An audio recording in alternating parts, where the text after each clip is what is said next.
ദൈവനാമത്തിന് മഹത്വമുണ്ടാകട്ടെ. പ്രിയ വായന സുഹൃത്തെ, താങ്കൾക്ക് യേശു കർത്താവിൻ്റെ നാമത്തിൽ സ്നേഹവന്ദനം. ഇന്ന് മെയ് 12 ഒന്നാമത്തെ വായനാ ഭാഗം ന്യായാധിപന്മാരുടെ പുസ്തകം 10-11 അധ്യായങ്ങൾ. കഴിഞ്ഞ അധ്യായത്തിൽ നമ്മൾ അബീമേലെക്ക് ഇസ്രായേലിനുണ്ടാക്കിയ ദോഷവും അവിടെ ഉണ്ടായ വിടുതലും ഒക്കെ നമ്മൾ കണ്ടു. ശേഷം നമ്മൾ ഈ 10-ാം അധ്യായത്തിൽ വായിക്കുന്നത് അബീമേലെക്കിൻ്റെ ശേഷം ഇസ്സാഖാർ ഗോത്രക്കാരനായ തോല ഇസ്രായേലിനെ രക്ഷിപ്പാൻ എഴുന്നേറ്റു. അപ്പോൾ അടുത്ത ന്യായാധിപനായിട്ട് തോലയാണ് ഉണ്ടായിരുന്നത്. 23 വർഷം ന്യായാധിപനായതിനു ശേഷം മരിച്ചു. അതിനുശേഷം ഇസ്രായേലിന് ന്യായാധിപനായിട്ട് ദൈവം എഴുന്നേൽപ്പിച്ചത് യായീർ എന്ന ആളിനെയാണ്. അദ്ദേഹം ഇസ്രായേലിന് 22 വർഷം ന്യായാധിപനായിരുന്നു. അദ്ദേഹവും മരിച്ചു. പിന്നെ നമ്മൾ വായിക്കുന്ന ഇസ്രായേൽ മക്കൾ പിന്നെയും യഹോവയ്ക്ക് അനിഷ്ടമായുള്ളത് ചെയ്തു.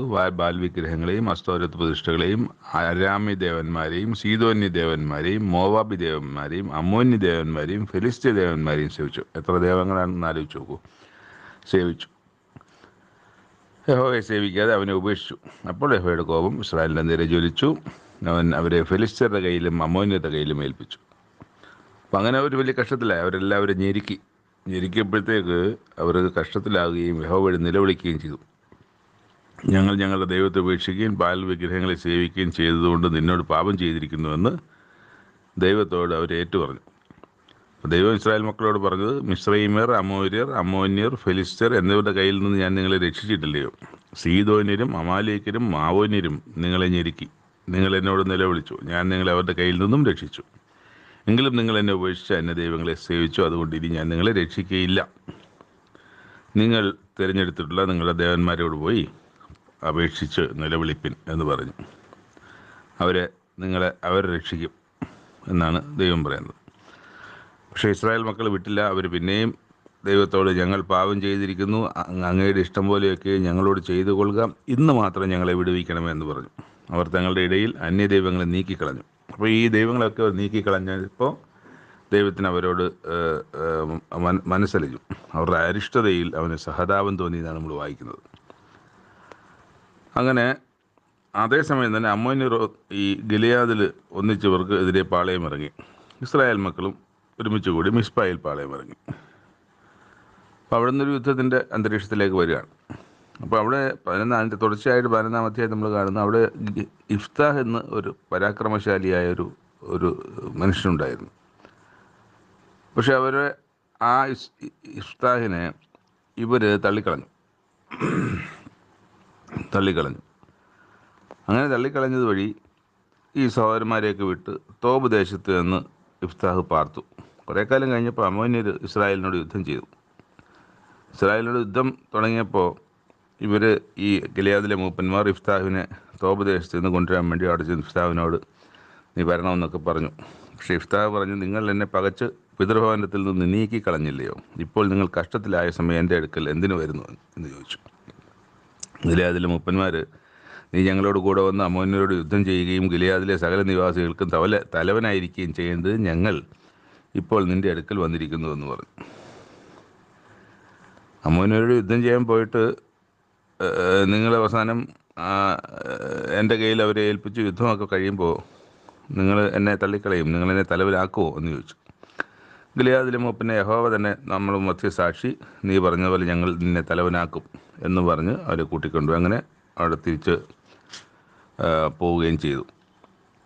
അവിടെ ചെന്നിട്ട്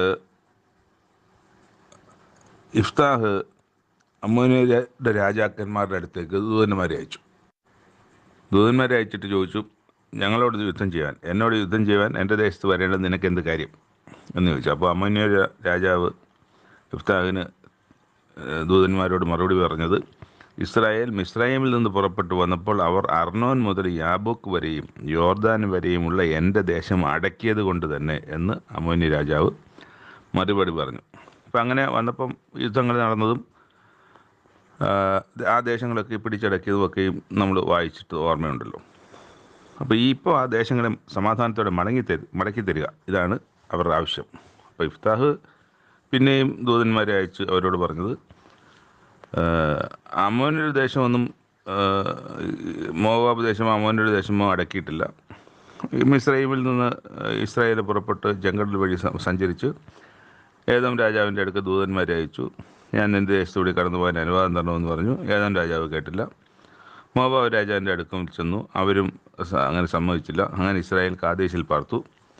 അവർ മരുഭൂമിയിൽ കൂടി സഞ്ചരിച്ച് ഏദോം ദേശവും മോവാബ് ദേശവും ചുറ്റി സഞ്ചരിച്ചു. നേരെ വഴിയുണ്ടായിട്ടും അത് ഇവർ സമ്മതിക്കാത്തത് കൊണ്ട് കൂടുതൽ പ്രദേശത്തൂടെ സഞ്ചരിച്ച് മോവാബ് ദേശത്തിൻ്റെ കിഴക്ക് എത്തി അർന്നോൻ അക്കരെ പാളയമിറങ്ങി. അപ്പോൾ അവിടെ അപ്പോഴും മോവാബിൻ്റെ അതിർക്കകത്ത് അവർ കടന്നില്ല. പിന്നെ ഇസ്രായേൽ ഹെഷ്ബോൻ വാഴുന്ന അമോര് രാജാവ് സീഹോൻ്റെ അടുക്കൽ ദൂതന്മാരെ അയച്ചു. നിൻ്റെ ദേശത്തുകൂടി കടന്നു പോകാൻ അനുവാദം തരണമെന്ന് പറഞ്ഞു. സീഹോനും ഇസ്രായേൽ ദേശത്ത് കടന്നു പോകാൻ അനുവാദം കൊടുത്തില്ല. എന്നിട്ട് അവരെന്ത് ചെയ്തു? അവർ ജനത്തെ എല്ലാം കൂട്ടി ഇസ്രായേലിനോട് യുദ്ധത്തിന് വന്നു.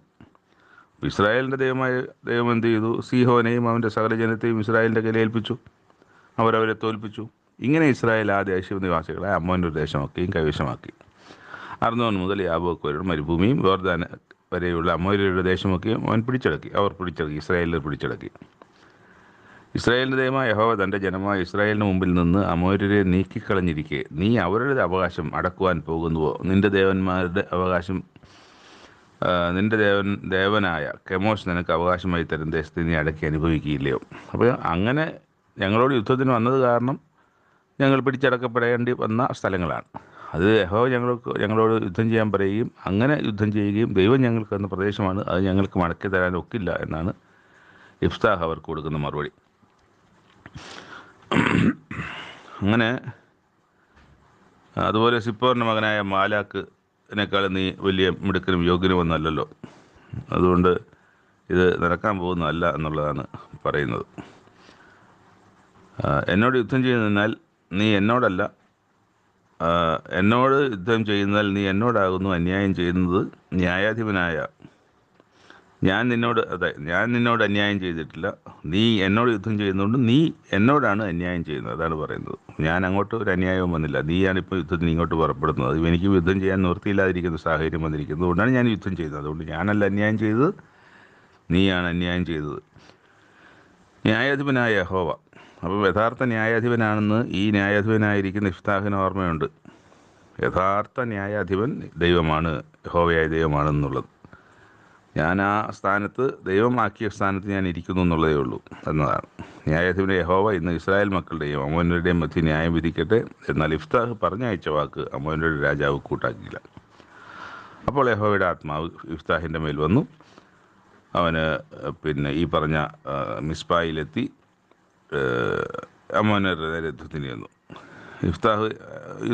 യുദ്ധം നടക്കുന്നതിന് മുമ്പ് ഇഫ്താഹ് ഒരു നേർച്ച നേർന്നു. ഞാൻ യുദ്ധം ജയിച്ച് മടങ്ങി വരുമ്പോൾ എന്നെ എതിരേറ്റ് വീട്ടിലേക്ക് വരുമ്പോൾ എന്നെ എതിരേറ്റ് എന്താണോ വരുന്നത് അതിന് ഞാൻ ദൈവത്തിന് യാഗം കൊടുക്കും എന്ന് പറഞ്ഞു. ഹോമയാഗമായി അർപ്പിക്കും.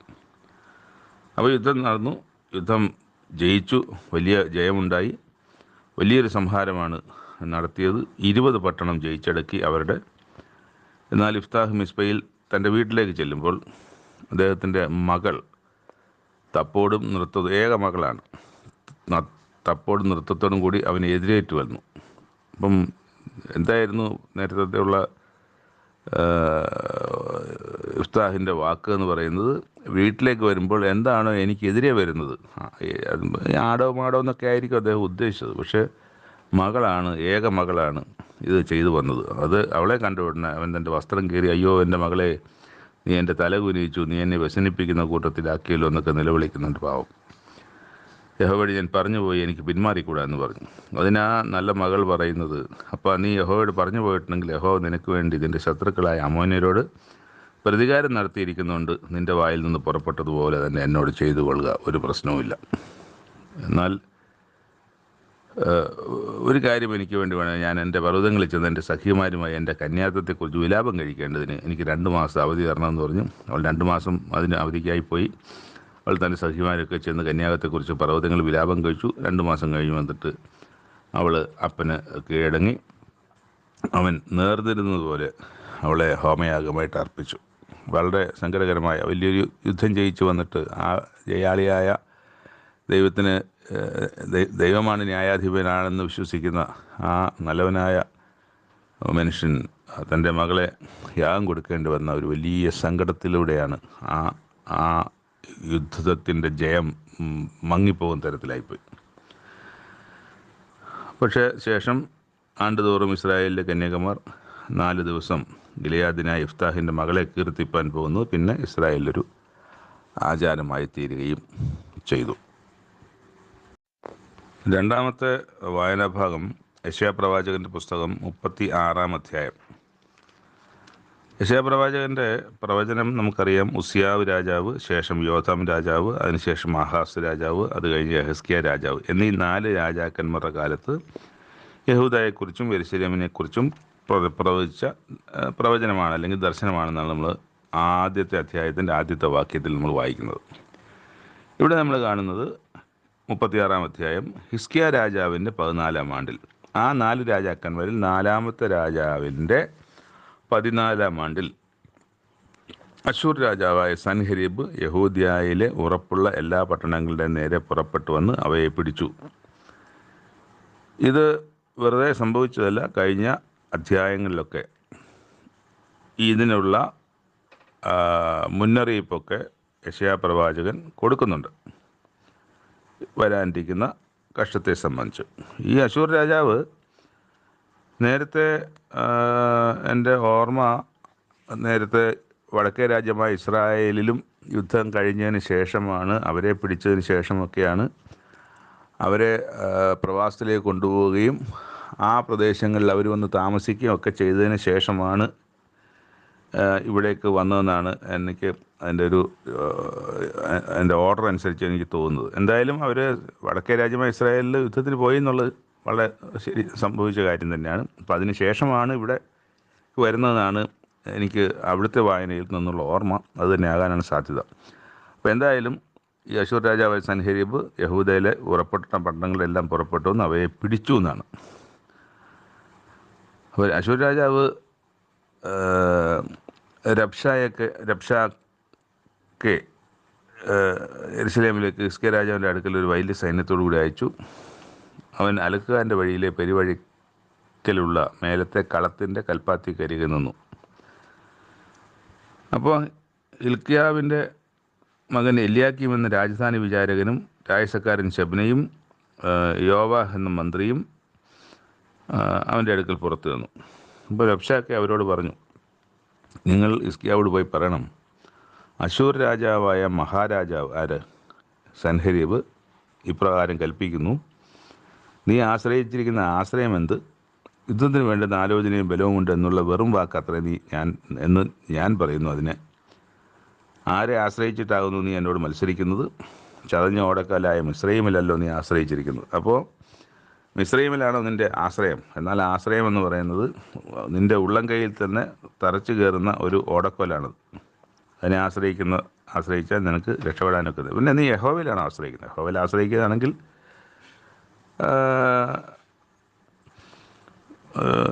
ഈ അവൻ്റെ പൂജാഗിരികളും യാഗപീഠങ്ങളും ഹിസ്കിയാവ് നീക്കിക്കളഞ്ഞിട്ടല്ലോ യഹൂദയോടും യെരൂശലേമിനോടും നിങ്ങൾ ഈ യാഗപീഠത്തിന് മുമ്പിൽ നമസ്കരിപ്പാൻ എന്ന് കൽപ്പിച്ചത്. അപ്പം നേരത്തെ അവിടെ ഉണ്ടായിരുന്ന അന്യദൈവങ്ങളുടെ അതിനെയൊക്കെ നീക്കിക്കളഞ്ഞിട്ടാണല്ലോ നിങ്ങളുടെ രാജാവ് ഇത് ചെയ്യാൻ പറഞ്ഞത്. എന്നാൽ എൻ്റെ യജമാനായ അശ്ശൂർ രാജാവുമായി വാത് കെട്ടുക.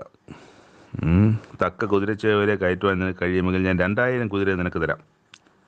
നീ പിന്നെ എങ്ങനെ എൻ്റെ യജമാനൻ്റെ എളിയദാസനിൽ ഒരു പടനായകനെയെങ്കിലും മടക്കും? രഥങ്ങൾക്കായിട്ടും കുതിരച്ചേർക്കുമായിട്ടും നീ മിസ്രയീമിൽ. അപ്പോൾ മിസ്രയീമിലാണ് നല്ല കുതിരകളുള്ളത്. അപ്പോൾ മിസ്രയീമിൽ നിന്നാണ് എല്ലാവരും കുതിരകളെ വാങ്ങിക്കുന്നത്. അപ്പോൾ ആ കുതിരകളിലാണ് നീ ആശ്രയിക്കുന്നത് എന്ന് പറയുന്നുണ്ട്.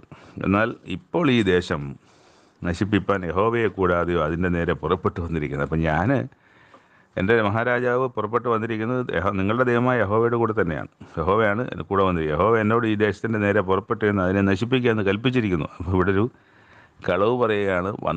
വന്ന സ്ഥലങ്ങളിലെല്ലാം എല്ലാ രാജ്യങ്ങളും ഏതൊക്കെ യുദ്ധത്തിന് പോയ ആ രാജ്യങ്ങളുടെ യുദ്ധങ്ങളിലെല്ലാം അശ്ശൂർ രാജാവ്, അശ്ശൂർ സൈന്യം, അശ്ശൂർ രാജ്യം ജയിക്കുകയും ഒരിടത്ത് പോലും തോക്കാതെ വന്നുകൊണ്ടിരിക്കുന്നത് കൊണ്ട് അവരുടെ ഒരു വിചാരമായിരിക്കാം, ദൈവം നിങ്ങളെ അത് ശരിയുമാണ്. ശരിയാണെന്നുള്ളത് ശരിയാണ്. കാരണം ഇവരെ നേരത്തെ തന്നെ പ്രവചനമുള്ളതാണല്ലോ, ഞാനൊരു വലിയ ജാതിയെ നിങ്ങളുടെ ഇടയ്ക്കൽ അയക്കും എന്ന് പറയുന്നത്. അപ്പോൾ അത് ഇവിടെ ശരിയാകുന്നുണ്ട്. അതുകൊണ്ട് ഈ പറയുന്നത് ശരിയാണ്. ഇവർ പക്ഷേ പറയുന്നത് കളവ് പറയുന്നത് പോലെ, അല്ലെങ്കിൽ ഞങ്ങൾ ഇതുവരെ ഒരിടത്തും തോറ്റിട്ടില്ല, അതുകൊണ്ട് ഇത് ഞങ്ങൾക്ക് പിടിക്കപ്പെടും, ഞങ്ങൾ ഇതിനെ അങ്ങനെ പിടിക്കും എന്ന് തന്നെയാണ് പറയുന്നത്. അപ്പോൾ എന്നിട്ട് താഴോട്ട് വരുമ്പം അപ്പം അവർ യഹൂദ ഭാഷയിൽ തന്നെ ഉറക്കെ വിളിച്ചു പറഞ്ഞു, എല്ലാവരും മനസ്സിലാക്കി കേൾക്കാൻ തക്കവണ്ണം, മഹാരാജാവ് അശ്ശൂർരാജാവിൻ്റെ വാക്ക് കേൾപ്പിൻ. രാജാവ് ഇപ്രകാരം കൽപ്പിക്കുന്നു, ഹിസ്കിയാവ് നിങ്ങളെ ചതിക്കരുത്. ജനത്തോടാണ് പറയുന്നത്. ഇപ്പം നേരത്തെ പറഞ്ഞ പോലെ അവരുടെ ഈ പറഞ്ഞ 3 പേരോടല്ല, മറിച്ച് അവരും ജനവുമൊക്കെ കേൾക്കുകയാണ് വിളിച്ചു പറയുന്നത്. ഈ ഹിസ്കിയ രാജാവിനെ നിങ്ങൾ ആശ്രയിക്കരുത്, അവന് നിങ്ങളെ വിടുവിപ്പാൻ കഴിയുകയില്ല. യഹോവ നമ്മളെ നിശ്ചയമായി വിടുവിക്കും, ഈ നഗരം അശ്ശൂർ രാജാവിൻ്റെ കയ്യിൽ ഏൽപ്പിക്കുകയില്ല എന്നൊക്കെ അവൻ പറയും. ഹിസ്കിയാവിൽ നിങ്ങളെ യഹോവയിൽ ആശ്രയിക്കുമാറാക്കുകയും അരുത്. ഹിസ്കിയാവിന് നിങ്ങൾ ചെവി കൊടുക്കരുത്. അശ്ശൂർ രാജാവ് ഇപ്രകാരം കൽപ്പിക്കുന്നു, നിങ്ങൾ എന്നോട് സന്ധി ചെയ്ത് എൻ്റെ അടുക്കൽ പുറത്തു വരുവിൻ. നിങ്ങൾ ഓരോരുത്തൻ താൻ്റെ മുന്തിരിവള്ളിയുടെയും അത്തിവൃക്ഷത്തിൻ്റെയും ഫലം തിന്നുകയും. അപ്പം നിങ്ങളെ കീഴടങ്ങാനാണ് പറയുന്നത്. നിങ്ങൾ യുദ്ധത്തിന് വേണ്ടി പുറപ്പെടരുത്, നിങ്ങൾ അശ്ശൂർ രാജാവിന് കീഴടങ്ങുക എന്നാണ് പറയുന്നത്. അതുകൊണ്ട് ഹിസ്കിയാവ് പറയുന്ന പോലെ യഹോവയായ ദൈവത്തെ ആശ്രയിച്ച് നമുക്ക് യുദ്ധം ചെയ്യാം, നമുക്ക് യുദ്ധം വിജയിക്കും എന്നൊക്കെ പറയുന്നതിനെ ആശ്രയിക്കരുത്. നിങ്ങൾ ആർക്കും ഒരു ദോഷവും വരാതെ വണ്ണം നിങ്ങൾ ഞങ്ങൾക്ക് കീഴടങ്ങി ഇരിക്കുക എന്നാണ് ഈ പറയുന്നത്. എന്നിട്ട് പറയുന്നുണ്ട്, യഹോവ യെരൂശലേമിനെ എൻ്റെ കയ്യിൽ നിന്ന് വിടുവിപ്പൻ. ആ ദേശങ്ങളിലെ സകല ദേവന്മാരിലും വെച്ച് ഒരുത്തൻ തൻ്റെ ദേശത്തെ എൻ്റെ കയ്യിൽ നിന്ന് വിടുവിച്ചുവോ. അതിനു മുമ്പ് പറയുന്നുണ്ട്, ജാതികളുടെ ദേവന്മാരിൽ ആരെങ്കിലും തൻ്റെ ദേശത്തെ അശ്ശൂർ രാജാവിൻ്റെ കയ്യിൽ നിന്ന് വിടുവിച്ചു. അപ്പോൾ ഇതിനു മുമ്പ് പോയ എല്ലാ സ്ഥലങ്ങളിലും, ഹമാത്തിൽ, അർപ്പാദിൽ ദേവന്മാരോടെ അവിടെയൊക്കെയും പോയി യുദ്ധം ചെയ്ത് അവരെയും വിജയിച്ചു. സഫർമയിൽ പോയി, അവിടുത്തെ ദേവന്മാരും ഞങ്ങളെ ഒന്നും ചെയ്തില്ല. അതുപോലെ തന്നെ യഹോവയും ഞങ്ങളെ ഒന്നും ചെയ്യില്ല എന്നാണ് ഇവിടെ വീരവാദം പുറപ്പെടുവിക്കുന്നത്. ഒരുത്തൻ്റെ ദേശത്തെ എൻ്റെ കയ്യിൽ നിന്ന് വിടുവിച്ചിട്ടുണ്ടോ? എന്നാൽ ജനം മിണ്ടാതിരുന്ന് അവനോടൊന്നും ഉത്തരം പറഞ്ഞില്ല. അവനോട് ഉത്തരം പറയരുതെന്ന് രാജകൽപ്പന ഉണ്ടായിരുന്നത് കൊണ്ട് ആണ് ജനം മിണ്ടാതിരുന്നത്. എന്നിട്ട് ഈ നേരത്തെ നമ്മൾ കണ്ട എലിയാക്കീം, ശബ്ന, യോഹാവ് എന്നിവർ വസ്ത്രം കീറി ഹിസ്കിയാവിൻ്റെ അടുക്കൽ ചെന്ന് രബ്ശായിയുടെ വാക്ക് ഹിസ്കിയാവിനോട് അറിയിച്ചു. അപ്പോൾ ഇത്രയും കഠിനമായ വാക്കുകൾ രാജ്യത്തിനെതിരെയും രാജാവിനെതിരെയും അതിലുപരിയായി ദൈവമായ യഹോവയ്ക്കെതിരെയും അവർ നിന്ദിക്കുകയും പുച്ഛിക്കുകയും എതിരെ സംസാരിക്കുകയും ഒക്കെ ചെയ്തത് ഹിസ്കിയ രാജാവിൻ്റെ അടുക്കൽ പോയി. ഹിസ്കിയ രാജാവിന് അത് വലിയ പ്രയാസമായി. അത് നാളത്തെ അധ്യായത്തിൽ നമ്മൾ വായിക്കുന്നത്. എന്നാൽ തുടർന്ന് വരുന്നത്, ഹിസ്കിയ രാജാവും ഇവരെ പോലെ വസ്ത്രം കീറി രട്ടുടുത്ത് ചാക്കുശീല ഉടുത്ത് ദൈവത്തിൻ്റെ ആലയത്തിൽ ചെന്നു എന്നാണ് നമ്മൾ അടുത്ത അധ്യായത്തിൽ വായിക്കുന്നത്. അപ്പോൾ ഈ ഒരു വാർത്ത വളരെ ഹൃദയഭേദകമായിരുന്നു, വളരെ സങ്കടകരമായിരുന്നു. ഇങ്ങനെയൊക്കെയും നിന്ദിക്കുകയും വർത്താനം പറയുകയൊക്കെ ചെയ്തത് ഒരിക്കലും അത് അശ്ശൂറിനെ ഭയപ്പെട്ടിട്ടല്ല, മറിച്ച് ഇവരുടെ നികൃഷ്ടമായ നിന്ദ്യമായ വാക്കുകളായിരുന്നു അവരെ ഈ തരത്തിലാക്കിയത്. അവർക്ക് ആശ്രയിക്കാൻ യഹോവയുണ്ട്, യഹോവയോട് ആശ്രയിക്കാനും പ്രാർത്ഥിക്കാനും യഹോവയുടെ ആലോചന ചോദിക്കാനും ഒക്കെയും കഴിയും. അങ്ങനത്തെ ഒരു രാജാവായിരുന്നു ഹിസ്കിയാവ് എന്നുള്ളത് നമുക്ക് നാളത്തെ വായനയൊക്കെ വായിക്കുമ്പോൾ നമുക്ക് മനസ്സിലാവും. അങ്ങനെ രണ്ടാമത്തെ വായന ഭാഗം ആയ 36 യെശയ്യാ പ്രവാചകനും ഇവിടെ അവസാനിപ്പിക്കുന്നു. മൂന്നാമത്തെ വായനാഭാഗം പത്രോസ് എഴുതിയ 1-ാമത്തെ ലേഖനത്തിൻ്റെ 2-ാമത്തെ അധ്യായമാണ്. അതിൻ്റെ തുടർച്ചയില്ല അധ്യായങ്ങളൊക്കെ തന്നെ ഉപദേശമാണ്. അവിടെ പറഞ്ഞിരിക്കുന്നത്, ആകയാൽ സകല ദുഷ്ടതയും എല്ലാ ചതിവും വ്യാജഭാവവും അസൂയയും എല്ലാ നുണയും നീക്കിക്കളഞ്ഞ് ഇപ്പോൾ ജനിച്ച ശിശുക്കളെപ്പോലെ രക്ഷയ്ക്കായി വളരുവാൻ വചനമെന്ന മായമില്ലാത്ത പാൽ വാഞ്ചിപ്പീൻ. എന്നിട്ട് എൻ്റെ 4-ാമത്തെ വാക്യത്തിൽ, മനുഷ്യർ തള്ളിയതെങ്കിലും ദൈവസന്നിധിയിൽ ശ്രേഷ്ഠവും മാന്യവുമായ ജീവനുള്ള കല്ലായ അവൻ്റെ അടുക്കൽ. ആരാണ് മനുഷ്യർ തള്ളിയത്? യേശുക്രിസ്തുവിൻ്റെ അടുക്കൽ വന്നിട്ട് നിങ്ങളും ജീവനുള്ള കല്ലുകൾ എന്ന പോലെ ആത്മീക ഗ്രഹമായി യേശുക്രിസ്തു മുഖാന്തരം ദൈവത്തിന് പ്രസാദമുള്ള ആത്മീയ യാഗം കഴിപ്പാൻ തക്ക വിശുദ്ധ മഹാപുരോഹിത വർഗമാകേണ്ടതിന് പണിയപ്പെടുന്നു. അപ്പോൾ ഇസ്രായേലാണ് വിശുദ്ധ പുരോഹിത വർഗം, രാജകീയ പുരോഹിത വർഗം എന്ന് ദൈവം തന്നെ ഇസ്രായേൽ മക്കളോട് പറഞ്ഞിട്ടുള്ള പുറപ്പാട് പുസ്തകം 19-ാം അധ്യായത്തിൻ്റെ 5-ാമത്തെ വാക്യത്തിൽ നമ്മൾ കാണുന്നത് പോലെ അവരാണ് രാജകീയ പുരോഹിത വർഗം. എന്നാൽ ഈ പറയുന്ന ജനവും ജാതികളിൽ നിന്ന് വന്നിട്ടുള്ളവരും അവരാണ് നമ്മളിത് പറയുന്നത്.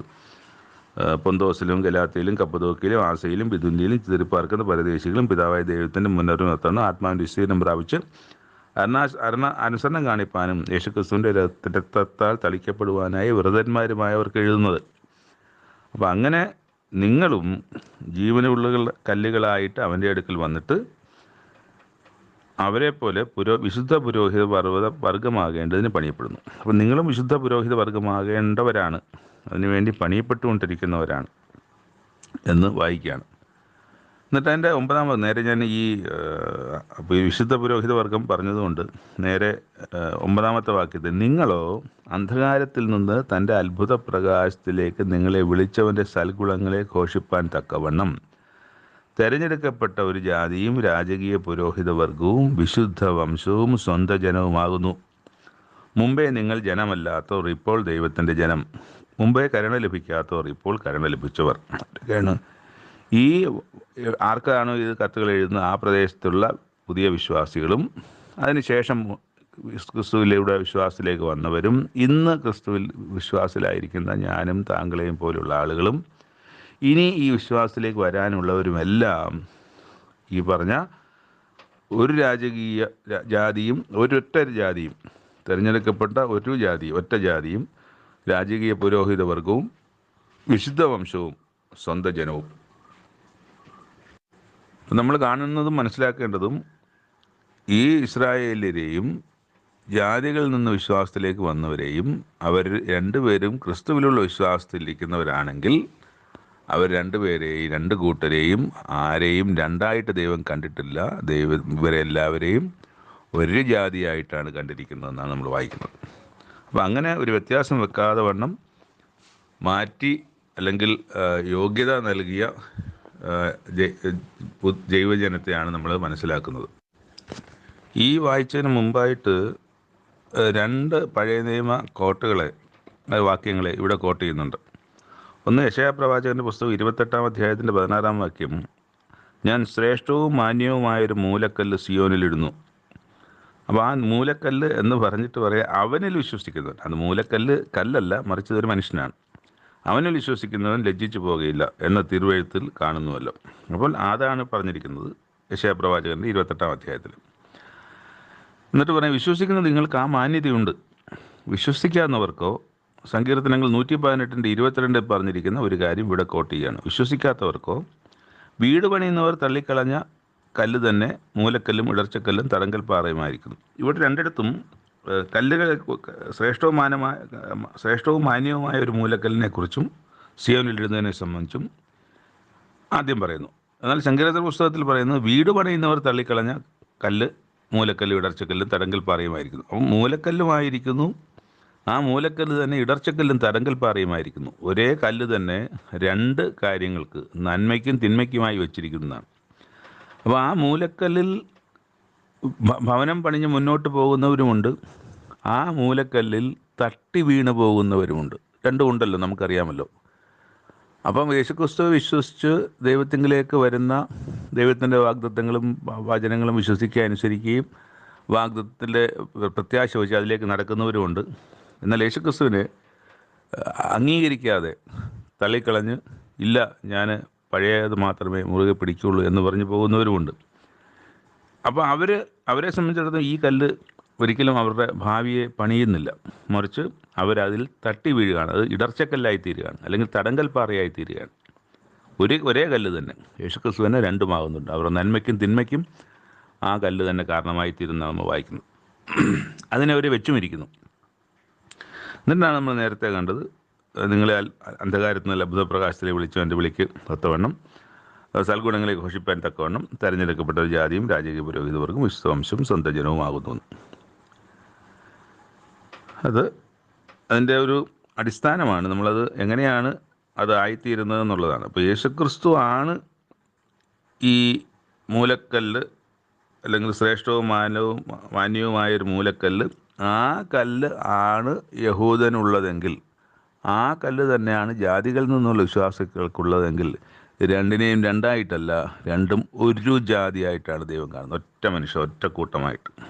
അവർക്ക് വിശേഷത ഉള്ളതായിട്ടോ ഇവർക്ക് എന്തെങ്കിലും വിശേഷത കുറഞ്ഞതായിട്ടോ ജാതിയിൽ നിന്ന് വന്നവർക്ക് ഒന്നും ദൈവം കണ്ടിട്ടില്ല. അവരെല്ലാവരും യേശുക്രിസ്തുവിലൂടെയാണ് എങ്കിൽ അവരെല്ലാവരും വിശ്വാസത്തിൽ, അവർക്ക് എല്ലാവരും ഒന്നത്തെ നമ്മൾ വായിക്കുന്നുണ്ട്, പുതിയ പുസ്തകത്തിൽ വായിക്കുന്നുണ്ട്. അവിടെ യേശു യേശു ക്രിസ്തുവിൽ എന്തില്ല? യഹൂദനില്ല, യവനനില്ല, സ്ത്രീയില്ല, പുരുഷനില്ല, യജമാനനില്ല, ദാസനില്ല, അടിമയില്ല, എല്ലാവരും ക്രിസ്തുവേശുവിൽ ഒന്നത്രേ. അപ്പം ആ ക്രിസ്തുവേശുവിൽ ഒന്നായിരിക്കാൻ തക്കവണ്ണം ഇസ്രായേലരായാലും യഹൂദരായാലും ജാതികളായാലും ഒന്നും ദൈവം ഒരു വിവേചനവും വെച്ചിട്ടില്ല എന്ന് തന്നെ ഇവിടെ പത്രോസ് പറയുന്നത് പോലെ തന്നെ പൗലോസ് അപ്പോസ്തലനും നമ്മളോട് സംസാരിച്ചു. അതുകൊണ്ട് വിശ്വാസയോഗ്യമാണ്. ഒരേ കാര്യത്തെ സംബന്ധിച്ച് തന്നെ പല ആളുകൾ ദൈവപ്രേരണയാൽ ഇത് എഴുതപ്പെടുമ്പോൾ, നമ്മളോട് അറിയിക്കുമ്പോൾ നമുക്കത് വിശ്വസിക്കാവുന്നതും നമുക്ക് അതിൻ്റെ ഒരു അവകാശിയാണെന്നുള്ള ബോധ്യത്തിലേക്ക് നമ്മൾ വരാൻ കഴിയുന്നതും ആണ്. താഴേക്ക് വരുമ്പം സകല മാനുഷ നിയമത്തിനും കർത്താവിൻ്റെ നിയമത്തം കീഴടങ്ങുവൻ. മാനുഷിക നിയമമാണ്, പക്ഷേ അത് കർത്താവിൻ്റെ നിയമത്തം കീഴടങ്ങുവാനാണ് പറയുന്നത്. ശ്രേഷ്ഠ അധികാരി എന്ന് വെച്ച് രാജാവിനും ദുഷ്പ്രവർത്തിക്കാരുടെ ദണ്ഡനത്തിനും സൽപ്രവർത്തിക്കാരുടെ മാനത്തിനുമായി അവനാൽ അയക്കപ്പെട്ടവൻ എന്ന് വെച്ച് നാടുവാഴികൾക്കും കീഴടങ്ങുവൻ. എന്നിട്ട് നന്മ ചെയ്തുകൊണ്ട് നിങ്ങൾ ബുദ്ധിയില്ലാത്ത മനുഷ്യരുടെ പോഷത്വം ഇല്ലാതാക്കണം എന്നുള്ളത് ദൈവത്തിൻ്റെ ഇഷ്ടമാണ്. സ്വാതന്ത്ര്യമുണ്ട് നമുക്ക്, നമ്മൾ സ്വതന്ത്രരാണ്. എന്നാൽ ആ സ്വാതന്ത്ര്യം ദുഷ്ടതയ്ക്ക് മറയാക്കാതെ ദൈവത്തിൻ്റെ ദാസന്മാരായി നടപ്പിൻ. എല്ലാവരെയും ബഹുമാനിപ്പിൻ, സഹോദരവർഗത്തെ സ്നേഹിപ്പിൻ, ദൈവത്തെ ഭയപ്പെടുവിൻ, രാജാവിനെ ബഹുമാനിപ്പിൻ. ഇതാണ് നമ്മൾ വായിക്കുന്നത്. തുടർന്ന് വേലക്കാരോട് പറയാണ്, പൂർണ്ണ ഭയത്തോടെ യജമാന്മാർക്ക്, നല്ലവർക്കും ശാന്തന്മാർക്കും മാത്രമല്ല മൂർഖന്മാർക്ക് കൂടെ കീഴടങ്ങിയിരിപ്പിൻ. ഇപ്പോൾ വേലക്കാർ ദൈവവേലയിലായിരിക്കുന്നവർ അവർക്ക് ദൈവവേലയിൽ തന്നെ നേരത്തെ മുതിർന്നു വന്ന മൂപ്പന്മാരോ അതുപോലെയുള്ള ലീഡേഴ്സോ ഒക്കെ കാണും. ചിലപ്പോൾ അവർ വലിയ മൂർഖന്മാരായിരിക്കും, വലിയ ദേഷ്യക്കാരും ഒക്കെ ആയിരിക്കും. എന്നാലും അവർക്ക് കീഴടങ്ങിയിരിപ്പാനാണ് പറയുന്നത്. ഒരുത്തൻ ദൈവത്തെക്കുറിച്ചുള്ള മനോബോധം നിമിത്തം അറിഞ്ഞുകൊണ്ട് അന്യായമായി കഷ്ടവും ദുഃഖവും സഹിച്ചാൽ അത് ദൈവത്തിന് പ്രസാദമാകുന്നു. പക്ഷെ നിങ്ങൾ കുറ്റം ചെയ്തിട്ട് അടികൊണ്ടാൽ എന്തെങ്കിലും പ്രസാദമുണ്ടോ, യശസ്സുണ്ടോ ദൈവത്തിൻ്റെ മുമ്പിൽ? നന്മ ചെയ്തിട്ട് ആണ് കഷ്ടം സഹിച്ചാൽ അത് ദൈവത്തിന് പ്രസാദം. അതിനായിട്ടല്ലോ നിങ്ങളെ വിളിച്ചിരിക്കുന്നതാണ്. അപ്പം നന്മ ചെയ്യുമ്പോൾ നമുക്ക് പ്രയാസവും കഷ്ടവും വന്നാലും നമ്മളത് സഹിക്കുക, അത് ദൈവത്തിന് വേണ്ടി സഹിക്കുക. ദൈവം അതിനുള്ള പരിഹാരം തരും. അതിന് അവിടെ തിരിച്ചു കടിക്കാനും അവരോട് യുദ്ധം ചെയ്യുവാനും ഒന്നും പോകാതെ, അപ്പം ദൈവത്തിൻ്റെ വേലയിലായിരിക്കുമ്പോൾ, വിശ്വാസിയായിരിക്കുമ്പോൾ, ദൈവത്തിൻ്റെ പൈതലായിരിക്കുമ്പോൾ ജീവിത സാഹചര്യങ്ങളിൽ പല എതിർപ്പുകളോ പ്രശ്നങ്ങളോ ഒക്കെ വന്നാലും ദൈവത്തെ വിചാരിച്ച് കീഴടങ്ങി ഇരിക്കാനാണ് ദൈവം പറയുന്നത്. അതിനായിട്ട് ഈ കഷ്ടം സഹിപ്പാൻ തന്നെയാണ് നമ്മളെ വിളിച്ചിരിക്കുന്നതെന്ന്. ക്രിസ്തുവും നിങ്ങൾക്ക് വേണ്ടി കഷ്ടം അനുഭവിച്ചു. കഷ്ടം അനുഭവിച്ചപ്പോൾ ക്രിസ്തു എവിടെയെങ്കിലും തിരിച്ച് പറയുന്നത് നമ്മൾ കണ്ടോ? അതെല്ലാം സഹിച്ച് തന്നെയാണ് ഇരുന്നത്. അല്ലാതെ അവരോട് തിരിച്ച് അവരോട് യുദ്ധം ചെയ്യുവാനോ അവരോട് വഴക്കുണ്ടാക്കാനോ അവരെ തല്ലാനോ തിരിച്ചു തല്ലാനോ ഒന്നും യേശുക്രിസ്തു പോയതായിട്ട് നമ്മൾ കാണുന്നില്ല. നിങ്ങൾ അവൻ്റെ കാൽച്ചുവട് പിന്തുടരുവാൻ ഒരു മാതൃക വെച്ചയച്ചു പോയിരിക്കുന്ന യേശുക്രിസ്തു. അപ്പോൾ യേശുക്രിസ്തുവിൻ്റെ മാതൃകയാണ് നമ്മുടെ ഉള്ള മാതൃക. അല്ലാതെ അവനങ്ങനെ ചെയ്തു ഇവനിങ്ങനെ ചെയ്തു നമ്മൾ പറയാനില്ല. അവൻ നോക്കാൻ വലിയ വിശ്വാസി, 10-15 വർഷം 20 വർഷമായിട്ട് വിശ്വാസം, അവൻ ചെയ്യുന്ന കണ്ടോ എന്ന് അവനെ ഒരുത്തനെ ദുഷിക്കാൻ നമുക്കില്ല. നമുക്ക് വെച്ചിരിക്കുന്നത് നമ്മുടെ കൂടെയുള്ള ആരുടെയും മാതൃകയല്ല, നമ്മുടെ മുമ്പിൽ വെച്ചിരിക്കുന്നത് യേശുക്രിസ്തുവിൻ്റെ മാതൃകയാണ്. അപ്പോൾ യേശുക്രിസ്തുവിൻ്റെ മാതൃക നമ്മൾ പാലിച്ചോ നമ്മൾ ജീവിതത്തിൽ പകർത്തിയോ എന്ന് മാത്രമേ ദൈവം ചോദിക്കുകയുള്ളൂ. അല്ലാതെ നിൻ്റെ മൂപ്പൻ്റെ അല്ലെങ്കിൽ നിൻ്റെ സഭയുടെ ലീഡറുടെ മാതൃക നീ എന്താ പിന്തുടരാത്തത് എന്ന് ചോദിക്കില്ല. യേശുക്രിസ്തുവിൻ്റെ പാത അല്ലെങ്കിൽ യേശുക്രിസ്തുവിൻ്റെ മാതൃക മാത്രം നമുക്ക് പിന്തുടരാൻ നമുക്ക് ചെയ്യേണ്ടതില്ല. കാരണം ബാക്കി പൗലോസ് അപ്പോസ്തലനായാലും പൗലോസ് അപ്പോസ്തലനും ഏറ്റവും മികച്ച പ്രവർത്തകനായിരുന്നു, ഒരു വലിയ ലീഡറായിരുന്നു, മാതൃകയുള്ള ഒരുപാട് കാര്യങ്ങൾ ചെയ്തിട്ടുണ്ട്. പക്ഷേ അദ്ദേഹത്തിന് ഒരുപാട് കാര്യങ്ങൾ തെറ്റുപറ്റിയിട്ടുണ്ട്. അങ്ങനെ യേശുക്രിസ്തു ഒഴികെ ബാക്കി എല്ലാവർക്കും തെറ്റുപറ്റിയിട്ടുണ്ട്. അബ്രഹാം പിതാവിന് പോലും തെറ്റുപറ്റിയിട്ടുണ്ട്. അപ്പം അതുകൊണ്ട് ഒരു തെറ്റും പറ്റാതെ പൂർണ്ണമായ ഒരു മാതൃക ആക്കാൻ പറ്റുന്ന ഒരേ ഒരു വ്യക്തി ഒരു യേശുക്രിസ്തു മാത്രമേ ഉള്ളൂ. അതുകൊണ്ടാണ് യേശുക്രിസ്തുവിനെ നമ്മൾ മാതൃകയാക്കാൻ പറയുന്നത്. അപ്പം അത് മാത്രമേ ദൈവം ചോദിക്കുകയുള്ളൂ. അവിടെ തന്നെ പറയുന്നത്, തന്നെ ശകാരിച്ചിട്ട് പകരം ശകാരിക്കാതെയും കഷ്ടം അനുഭവിച്ചിട്ട് ഭീഷണം പറയാതെയും എല്ലാം ന്യായമായി വിധിക്കുന്നവെങ്കിൽ കാര്യം ഭരമേൽപ്പിക്കത്രേ യേശുക്രിസ്തു ചെയ്തത്. നാം പാപം സംബന്ധിച്ച് മരിച്ച് നീതിക്ക് ജീവിക്കേണ്ടതിന് അവൻ തൻ്റെ ശരീരത്തിൽ നമ്മുടെ പാപങ്ങളെ ചുമന്നുകൊണ്ട് കുരിശിന്മേൽ കയറി. നമ്മുടെ പാപങ്ങളെ ചുമന്നുകൊണ്ട് യേശുക്രിസ്തു കുരിശിൽ കയറി. നാം പാപം സംബന്ധിച്ച് മരിച്ച് നീതിക്ക് ജീവിക്കേണ്ടതിന്, അതിനുവേണ്ടിയാണ് സംഭവിച്ചത്. അവൻ്റെ അടിപ്പിണരാൽ നിങ്ങൾക്ക് സൗഖ്യം വന്നിരിക്കുന്നു. അപ്പോൾ യേശുക്രിസ്തു അടിയേറ്റതുകൊണ്ട് ആ യേശുക്രിസ്തുവിൻ്റെ കൊണ്ട തല്ലുകളാൽ നമുക്ക് സൗഖ്യം വരുന്നു എന്നാണ്. നിങ്ങൾ തെറ്റി ഒഴുകുന്ന ആടുകളെപ്പോലെ ആയിരുന്നു, ഇപ്പോഴോ നിങ്ങളുടെ ആത്മാക്കളുടെ ഇടയനും അധ്യക്ഷനുമായവെങ്കിലേക്ക് മടങ്ങി വന്നിരിക്കുന്നു. അപ്പോൾ ആത്മാക്കളുടെ ഇടയനും അധ്യക്ഷനുമായ യേശുക്രിസ്തുവാണ്. ആ തെറ്റി ഒഴുകുന്ന അവസ്ഥയിൽ നിന്ന് ഇപ്പോൾ നിങ്ങൾക്കൊരു ഇടയനുള്ള ഒരു ആട്ടിൻകൂട്ടമായി നിങ്ങൾ മാറിയിരിക്കുന്നു എന്ന് പറഞ്ഞുകൊണ്ടാണ് രണ്ടാമത്തെ അധ്യായം അവസാനിക്കുന്നത്. ഇവിടെ 3 വായനാ ഭാഗങ്ങളും ഇവിടെ അവസാനിക്കുന്നു. പുതിയ വായനാ ഭാഗങ്ങളും നമുക്ക് വീണ്ടും നാളെ കാണാം എന്ന് ദൈവത്തിൽ പ്രത്യാശ വയ്ക്കുന്നു. ദൈവത്തിൻ്റെ കരങ്ങളിൽ സംരക്ഷിതരായിരിക്കുക. കേട്ടതിന് നന്ദി പറയുകയും ചെയ്യുന്നു. Thank you.